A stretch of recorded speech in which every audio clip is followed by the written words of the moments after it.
Okay, sa ibang balita naman, no, Carla, last week lamang, pinanganak si Baby Chonalyn. Last Sunday actually. At siya yung kinoconsider na ika-100 million na Pilipino. At syempre, sa pagpalo natin sa numerong ito, marami tayong mga hamon na kinakaharap. Kaya ngayong umaga mapalad tayo, Carla, no? Napag-uusapan natin yan ngayong umaga at makakasama natin ang Executive Director mismo ng Commission on Population. Walang iba kundi si Dr. Juan Antonio Perez III. Good morning, sir. Magandang umaga, Jules, Carla, at sa mga boss. Alright, sir. So, firstly, syempre for the benefit of our viewers, ano po ba yung pinaka-mandate and yung mga ginagawa po ng POPCOM? Ang Commission on Population o POPCOM ay tinayo noong 1969 at ang trabaho niya is to manage the Philippine Population Management Program. May tatlong mahalagang programa ito.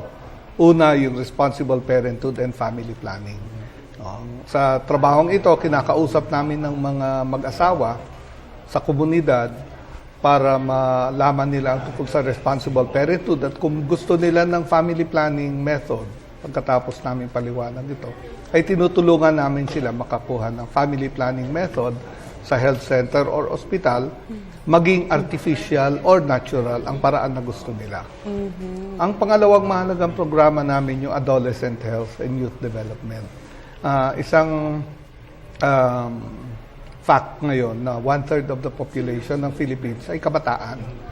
Unfortunately, napapansin natin na nitong nakaraang mga survey, tumataas ang teenage pregnancy. Okay. And actually, ditong survey na lumabas noong February, lumalabas na 1/3 of young adults are already into premarital sex. And ang consequence, if you engage in premarital sex without protection, you will get pregnant. This is what's happening now. Kaya yung fertility o yung pagdami ng anak among teenage mothers is going up. Actually, sa buong population, medyo mababa na ang fertility. Hindi naman mababa, stable ang fertility. Pagtingin mo sa 15 to 19, tumataas. Kaya 1 in 10 na kabataan ngayon, either pregnant na or may anak.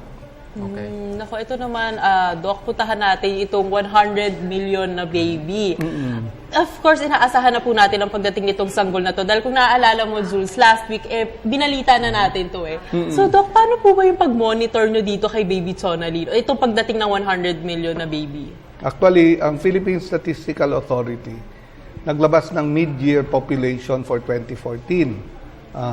Unofficial pa at the time nung tinansya namin to, nakita namin on July 1, 99,880,000 na ang Filipinos. If you count na every day, we have 4,600 babies being born, nilagay namin sa isang timeline at nakita namin na on July 27, 12:05 and 54 seconds, lalabas yung 100 million. So, tinaya namin, ni-round off namin to 12:06 a.m. last Sunday. So, all over the country, in 81 provinces and 19 cities, tiningnan namin kung sino yung ipapanganak na taga roon sa 81 provinces and 19 cities na pinakamalapit sa 12:06 or after.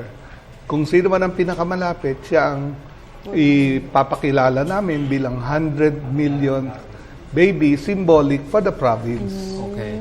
or city. Meron din sa iba't ibang lugar, Carla. Yes. Yun. Okay. So, nalaman na natin, Carla, yun sa monitoring. Ngayon naman, 100 million, sir, and counting. Pero ano bang ibig sabihin nito sa bansang Pilipinas? Is it a problem that needs to be addressed or is it an opportunity for us? Well, siguro tingnan natin yung opportunity. There's an opportunity na dahil lumalaki ang populasyon, dumadami rin yung working age population natin. Right now, mga 66% ng population natin are able to work. But that still means that a large number of people are dependent. Okay. So, opportunity dahil lumalaki ang working population. Pero katulad ni Baby Chonalyn, sanggol pa siya ngayon. Magdadaan pa siya sa paglaki, sa pag-aral, bago siya makatrabaho. So, yung period na yon, malaki ang dependency natin. So, ang kinakailangan ay, ang challenge sa atin ay mabigyan sila ng serbisyo, education at iba pa para yung panahon na handa na sila magtrabaho, ay kaya nila magtrabaho. Sa ngayon, ang sitwasyon natin, isang manggagawa sa less than one dependent. Okay. Mahirap yon dahil wala kang savings pagka ganun ang sitwasyon. Ang inaasahan natin sa mga darating na taon, magiging 2 workers sa isang dependent. Therefore, you generate savings sa household, mag-improve ang economy natin. Ang mga bansang umabot sa ganitong sitwasyon, ay ang sitwasyon nila ay ang mga ina sa mga bansa katulad ng Thailand, Indonesia, Korea, ay 2 ang anak sa kanilang habang-buhay. So pag umabot sa 2 ang anak, yung fertility na 2, umaangat ang ekonomiya. Sa atin ngayon, 3 ang anak ng bawat Pilipinong nanay on the average.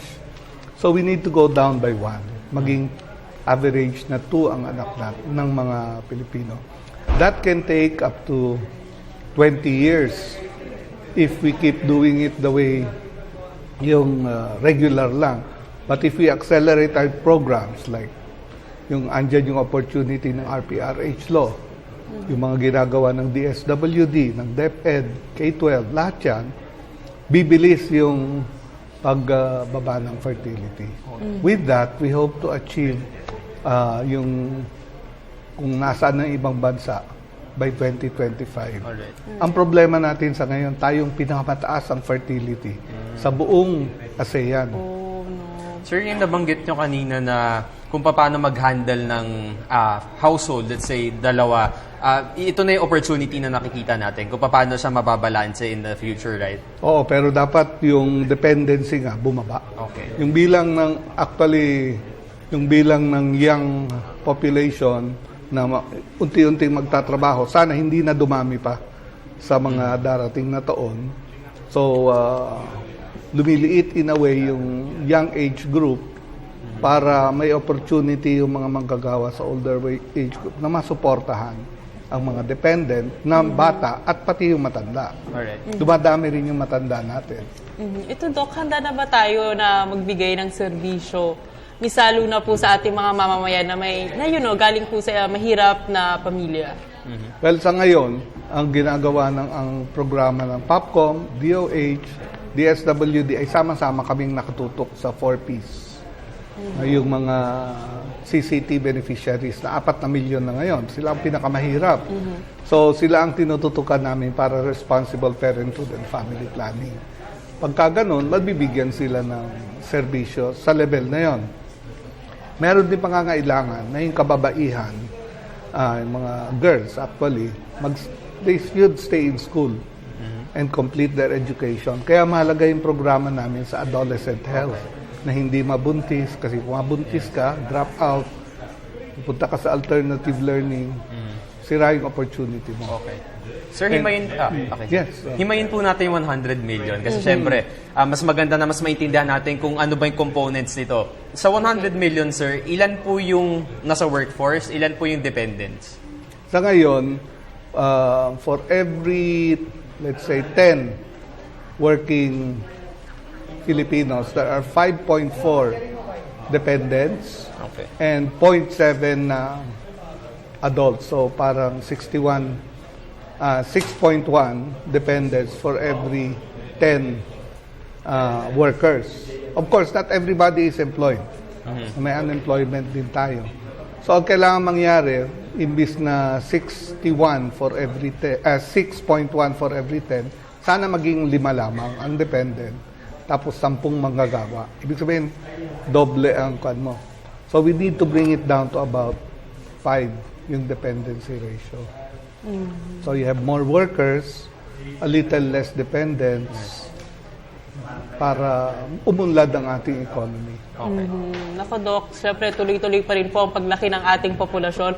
Ano-ano naman po ba sa tingin namin ang maaasahan namin pong programa from your agency po, sa inyong ahensya? Well, sa ngayon, pinagpapatuloy namin yung responsible parenthood and family planning. Ang target namin this year is to reach 800,000 couples to 1 million. Nung mga nakaraan, hindi pa couples ang kinakausap namin, but mas mahalaga ngayon with the RPRH law na couple talaga ang kausapin.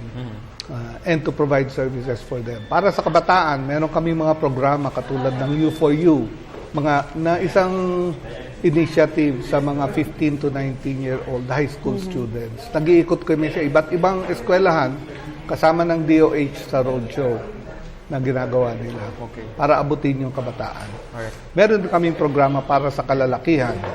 Kasi yung kalalakihan dapat ma-involve sa reproductive health. Alam nyo ngayon, ang involvement ng kalalakihan ay less than 1%. 99% of the time, ang babae ang nagpapa-ligate, nagpa-pills, nagpapa-inject.